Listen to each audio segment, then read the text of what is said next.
Hola, antes de empezar este video, quiero aclarar que no pretendo de ninguna forma ofender a nadie, ni cambiar tus creencias acerca de Dios, tú eres libre de creer en lo que tú quieras. Este es un tema difícil de tratar, ya que cuando intentas cuestionar algo acerca de la Biblia o de Dios, salen todos los creyentes al ataque. Si eres creyente, de cualquier tipo de religión, te pido que por un momento, analices las ideas. No confrontarlas. Si crees que este tipo de temas puede llegar a herirte u ofenderte, que no es más que lo que dice la Biblia, por favor, no veas este video. De lo contrario, te invito a ver este video y a reflexionar desde un punto de vista lógico y racional, la Biblia, y tu Dios. Este video tiene como objetivo analizar varios temas acerca de la Biblia, su Dios, y la religión, usando nuestro raciocinio y lógica, y no guiándonos por las ideas que tenemos preconcebidas. Dicho esto, para empezar el video, quiero contarte una historia. Supongo que todos conocemos la historia de Santa Claus, la cual nos contaron nuestros padres cuando éramos niños. Trata de un hombre que vive en el Polo Norte, vive ahí con su esposa, y un montón de hijos. En Navidad, fabrican millones de juguetes para todos los niños del mundo. Y los pone en su trineo que además, tiene renos voladores. En la noche vuela de casa en casa, entra por la chimenea, deja juguetes, y hace lo mismo en todas las casas, y hace todo esto alrededor del mundo en una sola noche. Luego, vuela de nuevo al Polo Norte para repetir la hazaña al siguiente año. Muy bien, esa es la historia de Santa Claus. Supongamos que ya eres adulto, y yo soy tu amigo, y te dijera que esa historia es de verdad, y que la creo con todo mi corazón, e intentara convencerte de que esa historia es cierta para que la creas igual que yo. ¿Qué pensarías de mí? Pensarías que estoy loco. ¿Y por qué pensarías que estoy loco? Pues porque sabes que Santa Claus no existe. La historia no tiene sentido, no importa cuánto te hable de Santa, ni las ganas con las que te lo cuente, tú nunca me creerías, y además, me harías preguntas muy lógicas para darme a entender que mi historia no tiene sentido. Por ejemplo, ¿cómo podría un trineo llevar suficientes juguetes para los niños de todo el mundo? ¿Cómo baja Santa por la chimenea si hay fuego y leña abajo?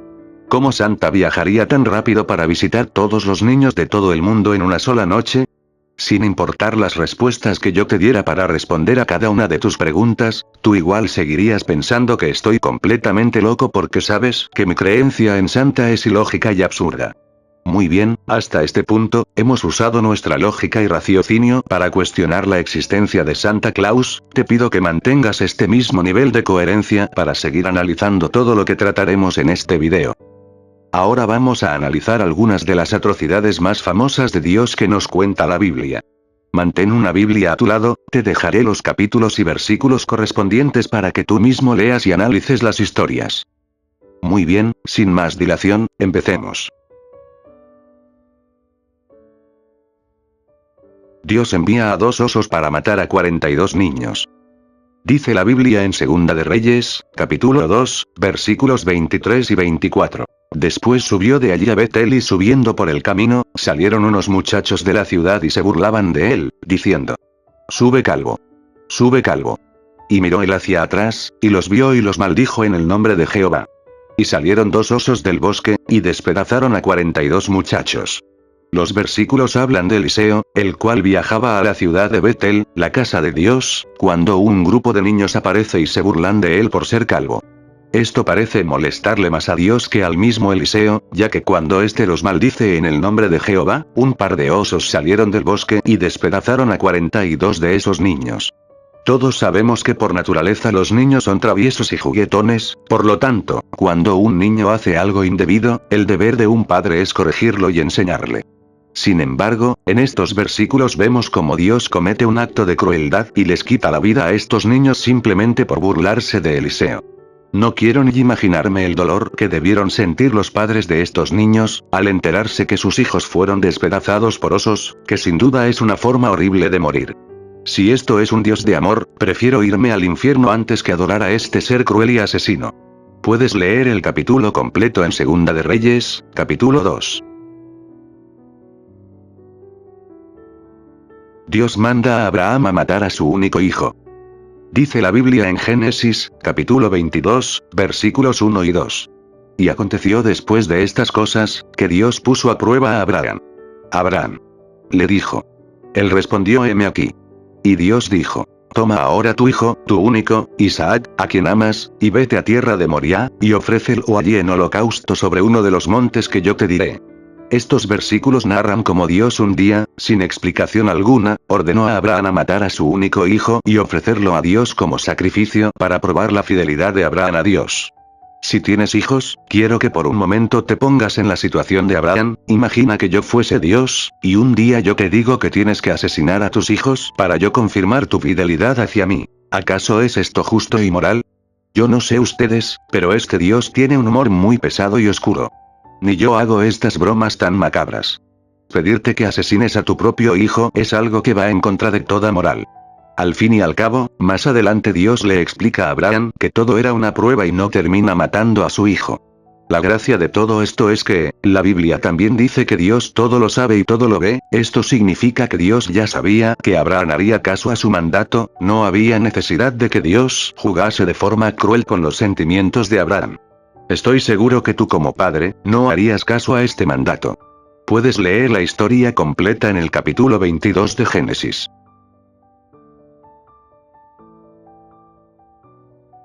Dios mata a un hombre por negarse a tener hijos con la mujer de su hermano.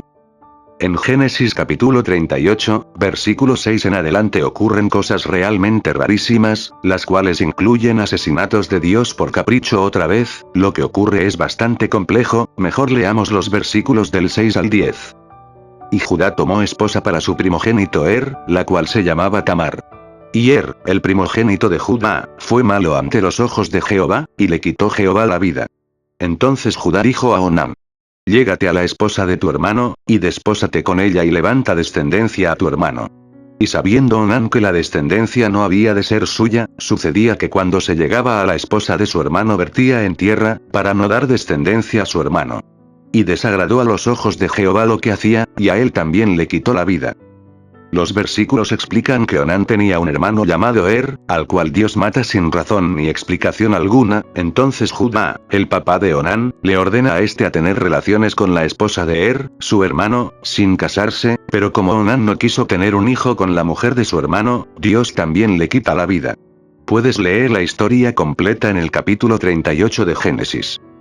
Aquí prácticamente la Biblia te enseña que si a Dios le da la gana, te quita la vida simplemente por capricho. ¿Acaso es esto moral?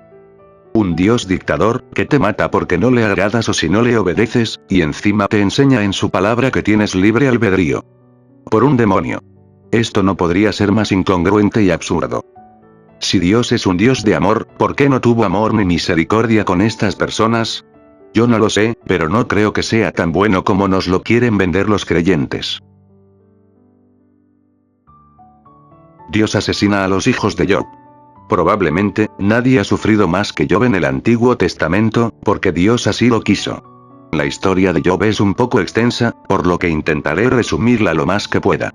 Job era un hombre justo, humilde, simple, de buen corazón y fiel creyente de Dios, hasta que un día, a Dios se le ocurre hacer una especie de apuesta con el diablo, ya que el diablo alegaba que Job le era fiel por toda la riqueza y los bienes que tenía. Entonces Dios le permitió a Satanás hacer con Job todo lo que quisiese siempre y cuando éste no matara a Job. Procediendo con este juego macabro ideado por Dios, el diablo mata a todos los hijos de Job, animales y seres queridos de Job, incendia su casa, destruye su riqueza y finalmente, le cubre el cuerpo de llagas. Job nunca deja de creer en Dios, y Job le preguntó a Dios que por qué le había hecho esto. Dios le dice que prácticamente no tiene que dar explicaciones y este le multiplica todo lo que le quitó, lo sana y todo vuelve a la normalidad. Puedes leer esta historia completa en la Biblia en los libros de Job. Todos los creyentes ven esto de una forma positiva, es decir, lo ven como una forma en la que Dios probó a Job, para probar su fidelidad. Pero la verdad es que esto es algo cruel y descabellado. Quiero que por un momento imagines el sufrimiento que ha de haber pasado Job. Aparte de que su Dios permite que Satanás asesine a sus hijos, Dios no se sacia con esto, sino que permitió que Satanás le quitara a Job todo lo que tenía y lo llene de llagas en el cuerpo. A pesar de que Dios multiplicó a Job todo lo que tenía, esto no cambia el hecho de que Dios asesinó a sus seres queridos. Como dice la Biblia, Dios todo lo sabe y todo lo ve, por lo tanto Dios sabía que Job le sería fiel hasta la muerte y no debió dejarse manipular por el diablo para atormentar a Job. Piénsalo, si tú sabes cómo prevenir que algo malo le pase a tu hijo, pero no lo haces, en cambio le provocas ese mal, ¿estarías siendo un buen padre? En este caso Dios permitió que Satanás atormentara a Job aun sabiendo Dios que Job no le fallaría. No sé qué piensen ustedes, pero un ser que permita todo esto es un ser demoníaco, malvado y cruel. Si yo fuese Dios y te dijera que en el día de mañana te mataré a tus hijos, y que te los multiplicaré dentro de un año, probablemente pienses que soy un Dios injusto, cruel e inmoral. ¿Acaso tendría que quitarte a tu familia para que me sirvas? Claro que no, es absurdo. A lo largo de cada relato, si analizamos la figura de Dios, nos encontramos con un Dios todopoderoso, capaz de cualquier atrocidad, actuando siempre de forma autoritaria, sádica, guiado por la ira, rencoroso, de ideales totalmente estrechos, caprichoso, asesino, infanticida y muchas otras connotaciones negativas. Estos son algunos relatos de la Biblia, en los que Dios deja de ser un Dios de amor, y pasa a ser un Dios cruel, inmoral y asesino. Cuando hablas de estas cosas con un creyente, te suelen decir cosas como, Dios no puede ser juzgado. Dios sabe lo que hace. ¿Quién eres tú para juzgar a Dios? Todo lo que Dios hace tiene un propósito. Y un largo etcétera. Pero la verdad es que se niegan a ver la realidad y lo único que hacen es buscar excusas para justificar las atrocidades de su Dios, porque no tienen la humildad de decir. Es cierto, mi Dios actuó mal. Yo no estoy en contra de Dios, pero está más que claro que este no es un Dios de amor. Te voy a retar a que hagas el siguiente experimento. ¿Qué piensas que ocurriría si de forma sincera, hiciésemos la siguiente oración? Señor Dios Todopoderoso, Creador del cielo y de la tierra, de todo lo visible y lo invisible, omnipotente, omnipresente, Dios de amor. Te pedimos y te rogamos, que hoy por la noche cures a todas las personas que sufren de cáncer en este mundo. Te lo pedimos con fe, sabiendo que nos vas a bendecir, así como lo dijiste en Mateo capítulo 7 versículo 7, Mateo capítulo 17 versículo 20, Mateo capítulo 21 versículo 21, Marcos capítulo 11 versículo 24, Juan capítulo 14 del versículo 12 al 14, Mateo 18 versículo 19, y Santiago capítulo 5 versículo del 15 al 16. Esto te lo pedimos en el nombre de Jesús, tu Hijo. Amén. Estamos orando de una manera sincera, sabiendo que Dios es bueno. Nuestra petición no es para nada egoísta ni materialista. Sino que oramos por un bien común, y que ayudaría a miles de personas de manera increíble. ¿Crees que va a pasar algo? No. Esto resulta muy incongruente, ya que en la Biblia, Jesús hace promesas muy específicas sobre cómo se supone que funciona la oración. Él dice en muchas partes de la Biblia de manera literal, que Él y Dios responderán a tus oraciones, y hay un buen número de cristianos que de hecho creen firmemente que la Biblia es literalmente cierta. Se supone que Jesús es Dios, Dios se supone que es perfecto. Cuando Jesús habla, Él debería hablar con la verdad, sin embargo, cuando vemos lo que Jesús dice sobre la oración, está claro que está mintiendo. Si necesitas más pruebas, junta a 10 personas, 100, 1000, o 1.000.000. Personas firmemente creyentes en Dios. Pídeles que todos a la vez hagan esta oración. Tú mismo comprobarás que nada sucederá. A día de hoy, sabemos que han sido muchísimas las religiones adoradas por el ser humano. Sin embargo, hoy en día, todo el mundo sabe que eran una completa mentira, porque ya nadie cree en Zeus. Conozcamos algunos dioses de nuestra historia, que comparten muchas cosas en común con el Jesús de la Biblia. Sin más dilación, empecemos. Horus. Nació un 25 de diciembre de la Virgenísima Mary. Su nacimiento fue acompañado por una estrella en el este, la cual ayudó a 3 reyes a ubicar y adorar al Salvador recién nacido.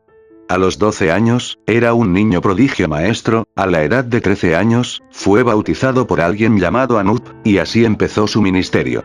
Horus tenía 12 discípulos que viajaban con él, realizando milagros como curar enfermos y caminar sobre el agua. Horus era conocido con varios nombres como la verdad, la luz, el hijo elegido de Dios, el buen pastor, la oveja de Dios, y muchos otros. Después de haber sido traicionado por Tipón, Horus fue crucificado, enterrado por 3 días y resucitado. Mitra. Mitra nació el 25 de diciembre, en una cueva oscura y los pastores fueron los primeros que le encontraron y le adoraron. Le trajeron regalos, oro y esencias. Su madre era una virgen, llamada Madre de Dios.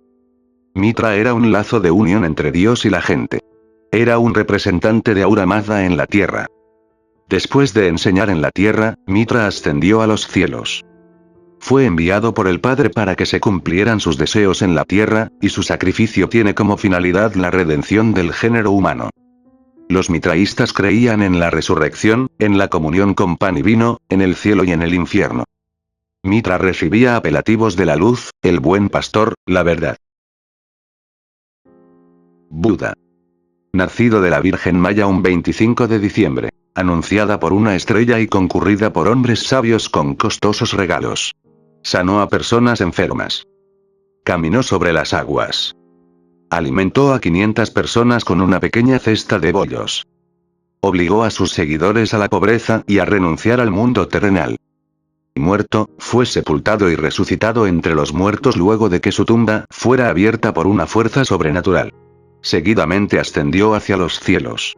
Denominado el buen pastor, carpintero, alfa y omega, portador del libre pecado, maestro, la luz del mundo, redentor, etc. Atis. Nacido de la Virgen Nana un 25 de diciembre. Poseía una doble divinidad, Padre e Hijo divino. Fue un salvador, crucificado en un árbol para la salvación de toda la humanidad. Fue enterrado, pero al tercer día sacerdotes encontraron su tumba vacía. Resucitó entre los muertos. A sus discípulos bautizó por su sangre, de tal modo que sus pecados fueron lavados, y sus seguidores se declararon haber nacido nuevamente. Sus fieles comieron pan y comida sagrada, creyendo haber recibido el cuerpo del Salvador. Hacia la celebración de su muerte y resurrección, que es en primavera, él es mostrado cómo fue legalmente muerto y colgando de un árbol. Denominado como buen pastor, el supremo Dios, el unigénito Hijo de Dios, el Salvador. Dionisio. Nacido de una virgen un 25 de diciembre en un pesebre. Llevó a cabo diferentes milagros. Realizó una procesión triunfal montado en un burro. Transformó agua en vino. Dio de comer alimento sagrado a sus seguidores, y recibieron así el cuerpo del Dios. Resucitó entre los muertos un 25 de marzo. Es identificado con el símbolo del carnero y el cordero. Denominado como Rey de Reyes, el unigénito de Dios, el Redentor, el Salvador, el Alfa y el Omega. Muy bien, en este punto yo podría seguir hablándote de más dioses parecidos a Jesús, pero este video se haría demasiado extenso. Esto no es un invento mío, estos dioses han existido durante toda la historia de la humanidad. Tú mismo puedes buscar información al respecto. Cabe destacar que estos dioses ya existían incluso antes de que Jesús viniera a la tierra a morir por la humanidad, como dice la Biblia. Como podemos ver, la historia se repite una y otra vez, sin apenas distinguir. Algo que me hace mucha gracia, es que cuando hablas a los cristianos acerca de la historia de estos dioses, buscan la excusa de decir que todos estos dioses eran falsos. Y que probablemente, era Satán intentando engañar a todos. Y yo te pregunto, ¿qué hace sus religiones diferentes a la tuya? Absolutamente nada. Otros creyentes van por el argumento de que su religión, hoy en día, tiene mucho más fieles que los que tenían aquellas religiones en su época. Pero que mucha gente crea una cosa, no lo hace más cierto. Hace años todo el mundo creía que la Tierra era plana, y eso no lo hacía verdad. Creencia de hecho, infundada por la Iglesia.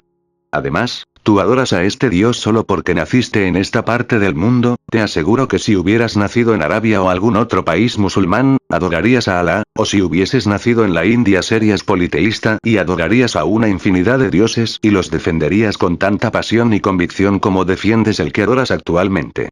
En efecto, la influencia geográfica y las costumbres religiosas que nos rodean determinan de manera muy fuerte nuestras creencias y nuestra religión.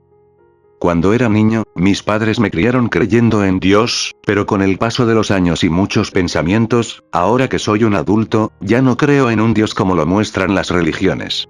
Pero tampoco creo que no exista nada superior.